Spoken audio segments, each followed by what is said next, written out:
Well, I I need do to break. have one indecent proposal for you. An indecent proposal as you get down on your knees. I'm flattered, Wizard, but I know you're going through some troubles with your taxes and all that stuff. I'm almost done. Yeah. And you have a smorgasbord of bills, probably 15 to 20 grand worth if you tally every single car up. Yeah. I can make them all go away. I would give you 50 grand in-store credit for that car. You can think about it. You don't need to tell me today. Welcome to Hoovie's Garage, the dumbest automotive channel in all of YouTube. And it's hard to believe that it's been 6 months since I bought this 2008 Bugatti Veyron, over 250 miles per hour, the fastest car in the world in this day, thanks to a quad-turbo 16-cylinder engine with over 1,000 horsepower. And I definitely know every month that has gone by, because every month, $14,570.27 is deducted from my bank account for the lease payment on this Bugatti Veyron. But the good news is I did a sign and drive lease, and the car has completely paid for itself for the last 6 months. I am out zero money for anything, but that is all about to change. And I did make a big mistake when it came to the tax implications of leasing this Veyron. So today we're going to talk about how my Veyron has been for the last 6 months, and the sign and drive lease, and how the zero sum that I put into this car so far is about to change dramatically and quickly. And also we're going to head to the car wizard to check on a couple other heavy hitters. My Audi R8 apparently has some more serious issues, and the Ferrari 599, after having $7,000 worth of work done, had the check engine light immediately after I drove away, and it quit shifting. The gated manual conversion started to go all wonky. So hopefully there's some good news there, but I know there's some bad news on the R8. For the Veyron, it's been a total dream, but let's get into reality that's starting to set in. Last week, the boys were in town filming Car Trek, which is a very fun but also really crazy, chaotic week full of 16-hour shoot days, all kinds of things happening on the fly, and by the end of it, I'm totally exhausted, but I also totally miss it at the same time. Obviously, when something crazy happens, like a car catching on fire, for instance, it makes for great content, but then we have to totally change the story to make sense. Having a group of talented people to collaborate with on all this really helps, and the excitement of you all getting to see it when it premieres on the VinWiki channel in May makes it worth it as well. Now, when it comes to selling my traditional merch, I have none of this chaos because I've been partnering with the talented people at ShipStation for years now, the sponsor of today's video.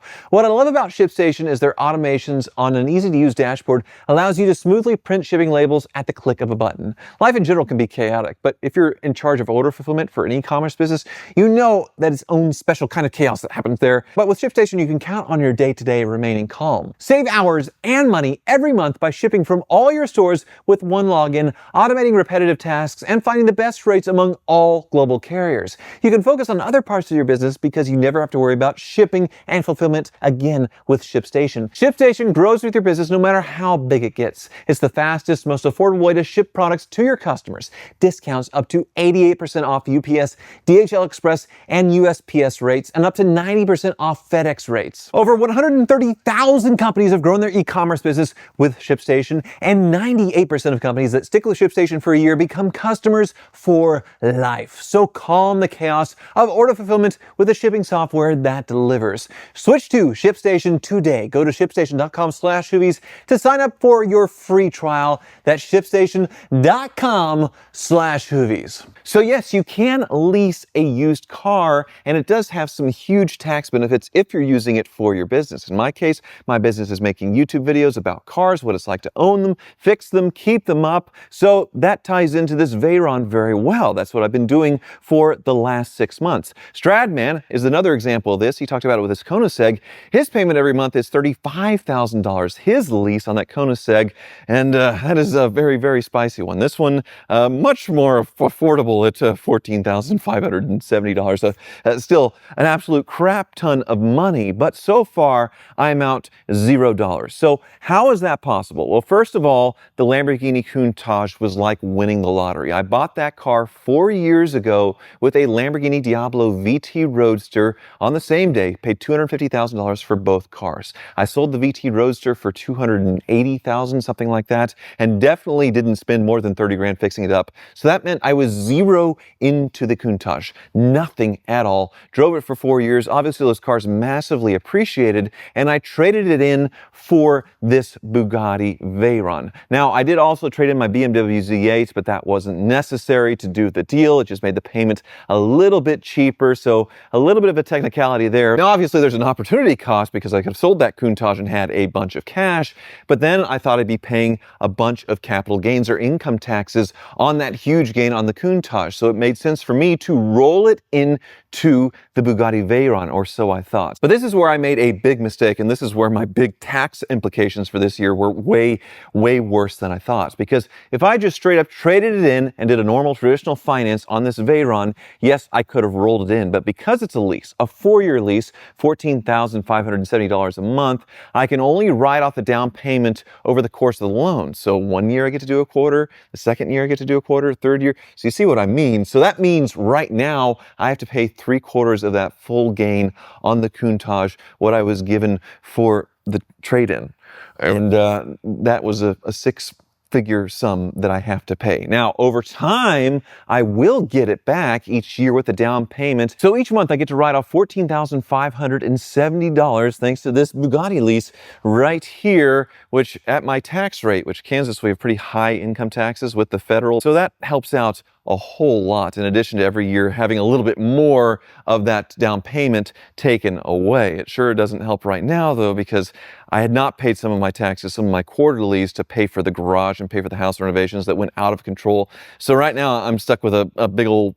In the long term, not that you all are feeling bad or should feel bad for me at all. I did this all to myself, my own stupidity. I'll be totally fine. But YouTube is the other interesting part of it, because obviously having a car like this and making videos on it, you get views and you make money on YouTube from the views. And that's how this car has completely paid for itself for the last 6 months. So far, I've put out 7 videos. So I've screenshotted the revenue here. The first video, the unveil, $13,000. The second one, driving at home, $17,000. The third one, $19,000, taking it apart with the Car Wizard. The next one was the track video, which you all don't tend to like seeing videos with me having a good time doing fun things with cars. You want to see me getting beat up by the Car Wizard or something breaking or whatever. So that's why you don't see a lot of like what I'm doing fun things with the car. Sometimes I do because I just enjoy doing it, but it doesn't perform all that well. So $6,300 on that one. The next one, $10,000, where we fixed the car with the Volkswagen Jetta part. The next one, $6,600, where we talked about the car's history, being owned by a Ponzi schemer and being seized by the government. And then finally, shipping it to Moto Miami, fixing the wing that was damaged when I took delivery of it, and having a great time down there. Did $5,600. And Moto Miami really wanted this car down there and for me to join in all the fun, so they paid for the shipping and put me up, so it didn't cost me anything because I had this Bugatti Veyron. So the total on all those videos is $77,500, and that's without sponsors. That's just YouTube ad revenue. So the payment so far, $72,851. That's 5 payments. And the down payment with the Countach, they took the first month's payment, but then it's been 5 payments since then, and the car has literally paid for itself and then some, paid for its gas, paid for its insurance. And in that payment breakdown, it's about $13,000 in principal and interest, and that's split about 50-50, the principal and the interest. So a lot in interest every month. And then there is the taxes on top of that. Every month I'm paying over $1,000 in sales tax per month with the lease with the Bugatti. And that's the big benefit of leasing. You don't have to pay that massive sales tax up front, which would be just absolutely insane. And with exotic cars, as we also saw with Stradman, who got in trouble for writing off the entire value of a car when he purchased it, you're not supposed to do that. I guess limo drivers can, or like dump truck drivers or whatever. A piece of equipment you can in some ways. I'm not an expert, but they interpreted with him that on his Lamborghinis, writing off the whole car in the first year, you can't do that. You need to lease it. So that's why I did that as well with this. And Premier Financial Services is doing the lease. I'll give them a plug. They're not a sponsor in today's video, but they do an amazing job with it. But here's the rub. We are at the 6-month mark, and I've made 7 videos, or 8 if you count this one. And so far the car has paid for itself, and this video might pay for the next payment. But then we're going to run out of, well, things to do with this car until it gets serviced. So Will 1 or 2 videos a month come out on the Veyron from this point forward? Probably not, but if they do, it'll be because something breaks or something bad happens. And the car wizard has already told me he doesn't want to work on this Veyron, doesn't want to leave in the shop for more than a couple hours for other than minor jobs. And the service itself, just the oil change, is a 40-hour job, taking the whole car apart, and it is 30 or 40 grand. Now, there's some independent shops that can do that for less than half, one within driving distance, supposedly, so that might be a big help there. But we are most definitely at the point where this Bugatti ceases being a free Bugatti and starts to become, well, sort of a liability, as much as owning a Bugatti can be a liability. I'm not complaining at all because it's been absolutely amazing. But now my only hope for not losing an absolute fortune in interest is for this car not to depreciate and actually do the opposite, is appreciate, because it is now going on 20 years old, the Veyron itself. This is when they start to be collectible vehicles, and that's why Ed Bullion felt comfortable buying them, and a lot of other serious collectors are starting to snatch up Veyrons because they do seem very undervalued in relation to other significant cars like this, like a Ferrari F40 they made a lot more of, only 500 Veyrons made, but that's a $2 or $3 million prospect. A McLaren F1, the previous fastest car in the world, went from being under $1 million in 2008 in the recession to a $10 or $15 million car. Now, which way will this one go? Probably not either way, probably somewhere in between, if I would guess. How long it would take? I don't know, 5-10 years, maybe longer, which in the short term, in the next 4 years or so, will it appreciate enough or at all to where this makes sense? And I hope so, but honestly, I don't know. There's been a couple of sales recently of Veyrons, neither of which the prices were disclosed to give a new comp for the prices to go up. And there was one at auction most recently at Amelia Island that did not meet reserve at 1.8 with 3,000 miles. Now, I paid a lot less for mine. If you consider the zero that I had into the Countach, which is kind of fuzzy math, I am way, way under $1 million into this thing. But yeah, long term, what's the Veyron going to be like? Let's go ahead and open her up, huh?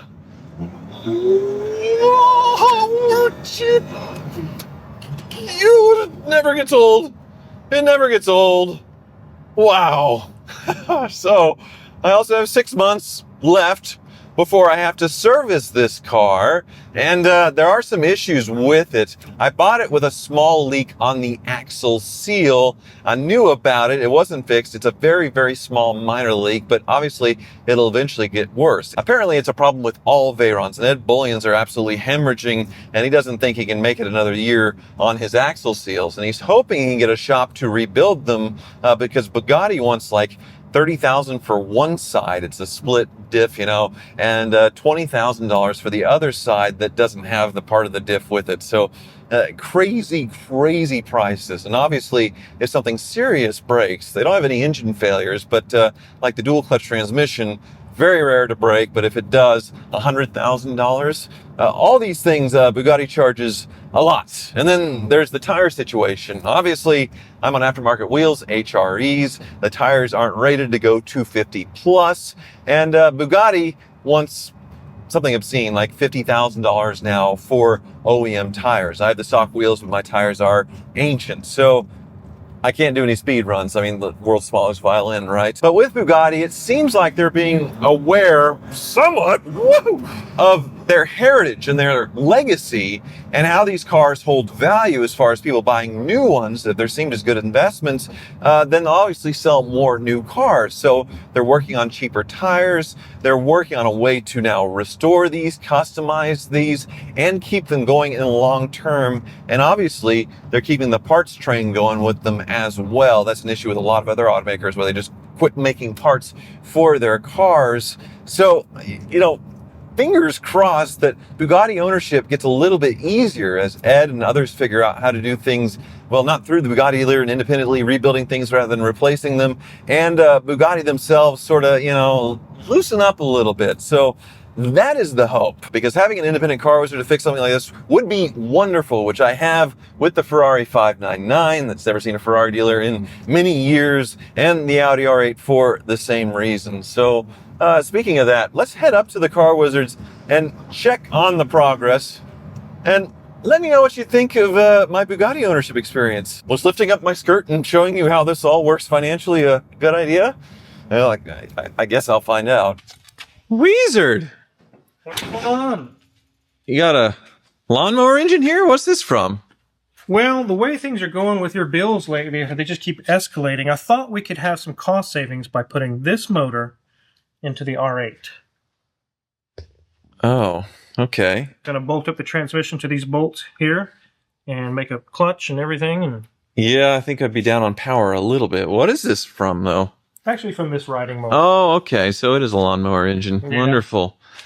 Well, I'm not sure I enjoy that tie-in, but yeah, I just talked about how my Bugatti finances and the write-off didn't work out exactly as I had thought, but it still makes sense In the long run.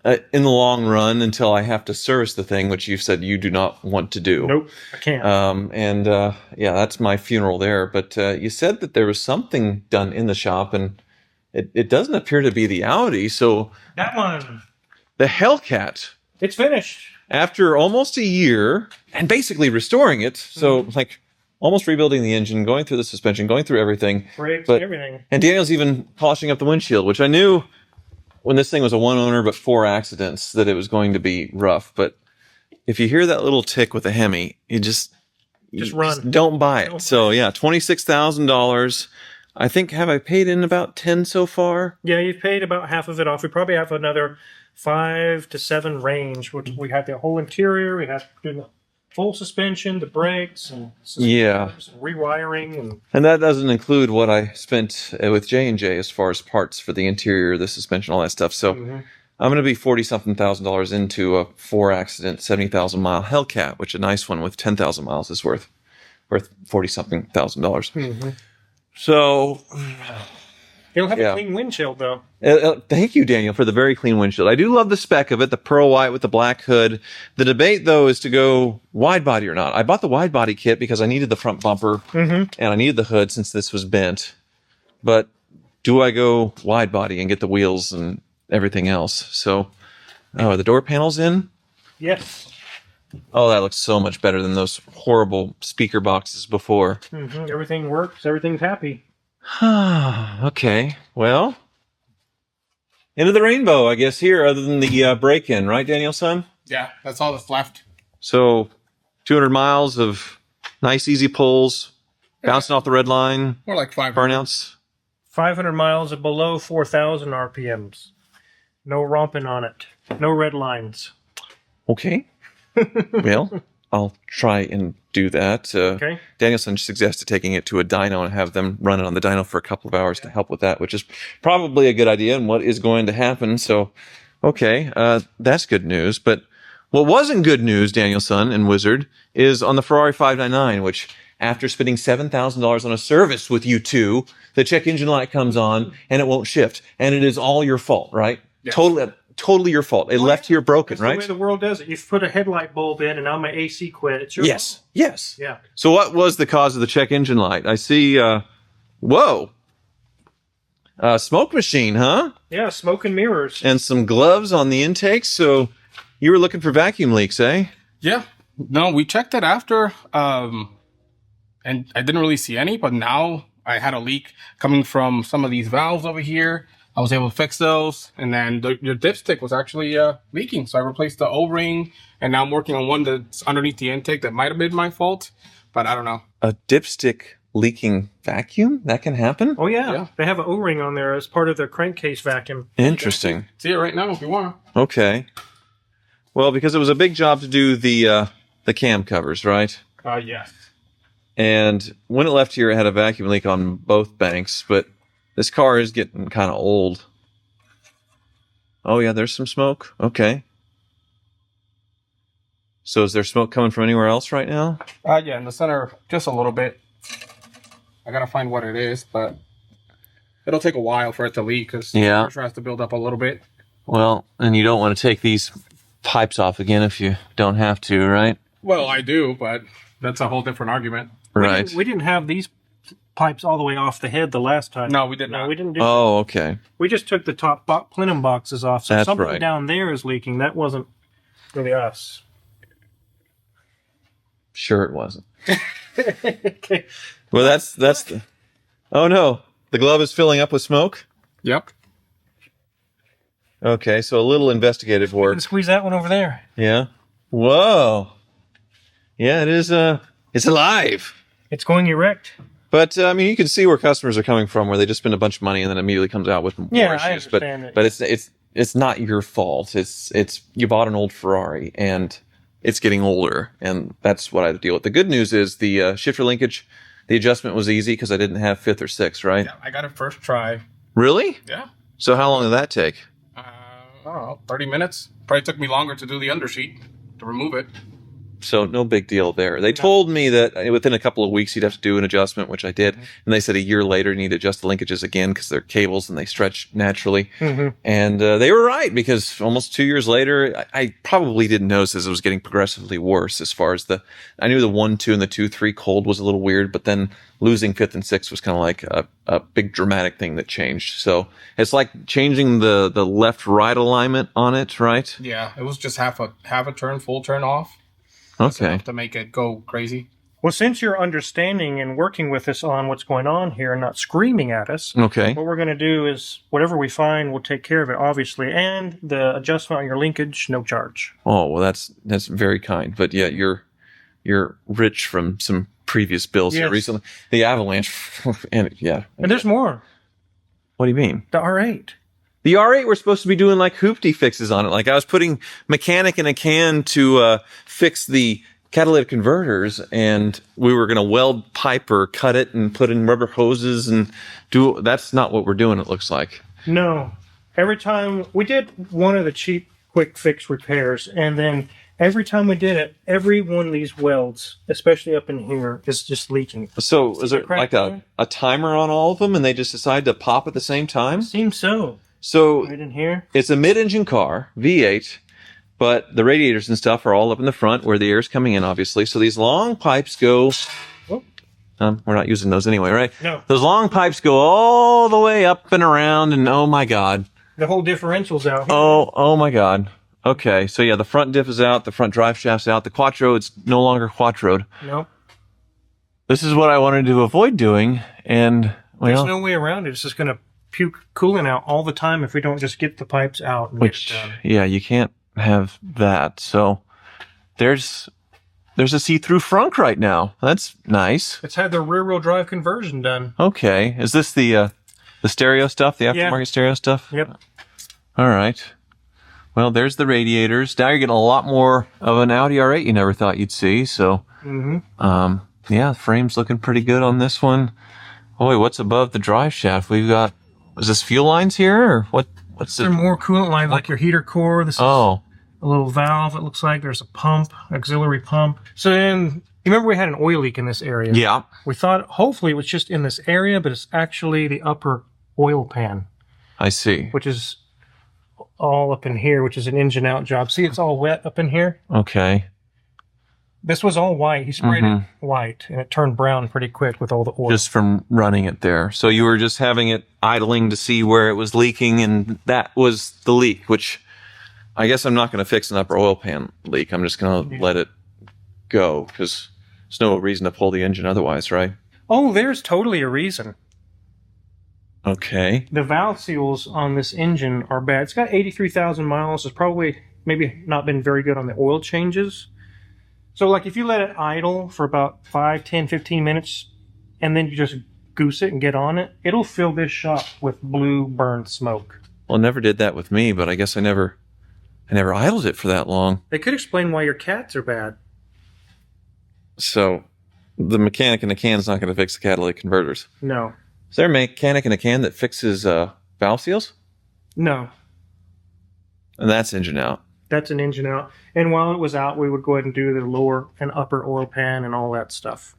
Oh, so this dirt cheap Audi is going to be, Well, the hits keep coming. I mean, I feel like a total idiot because I keep just buying this stuff, hoping that it's going to work out. The Avalanche too, and it's not. There's no winning on this stuff. I know. I tried to save some money, like on the pipes, and try to keep it low for you, but it just kept getting worse and worse. It's like, come on, I need a break here.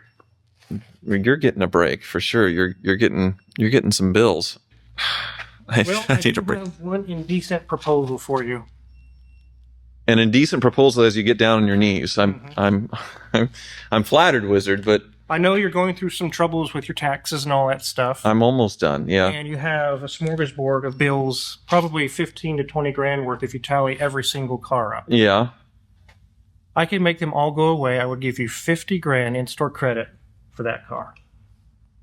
You can think about it. You don't need to tell me today. Oh. You don't need an answer. Well, a few years ago, it would take me forever to run through 50 grand, but Not now. I keep buying hoopties like this and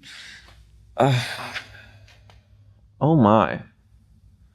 Oh Think my. about it. Okay, I'll think about it. I guess you all can let me know in the comments what I should do, but And if you do decide to do it, one thing we could do is go ahead and pull your dash on that and get it recovered, and it would be free. on the 599. Well, it wouldn't be free, It wouldn't be obviously. free, but it would be no. in your pocket immediately. Right, well, I still have to pay the upholstery guy and stuff, so. Oh, I would pay it. Oh. I see where he's going. Look at Daniel's son. He's nodding his head. He wants to tear apart a 599. Look at him. Mm-hmm. Oh my goodness.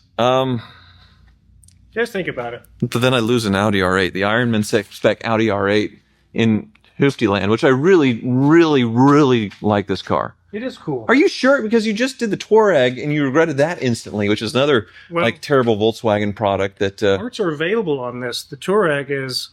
They've abandoned the engine as far as parts. They haven't on this.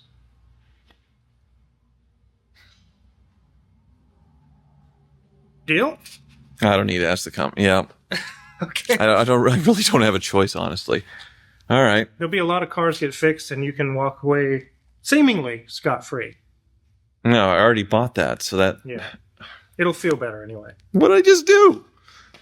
Well, I guess I'm down another Volkswagen product. I didn't expect that, but definitely an offer I could not refuse. And the car wizard could go through, have all kinds of fun, and I won't be way, way upside down on that car. I don't think my days of Audi R8 ownership are done. I think third time will be the charm, and I think the sweet spot is getting a V10 that still has the old R-tronic gearbox, so the single clutch, and converting it to manual, the cost of about $20,000. And I think you have a really, really sweet car for, I don't know, $70,000, $80,000. It'll be a long time before that happens, though, and in the meantime, it'll just be a parade of hoopties. Back to hoopties for the next video, and as always, thank you so much for watching.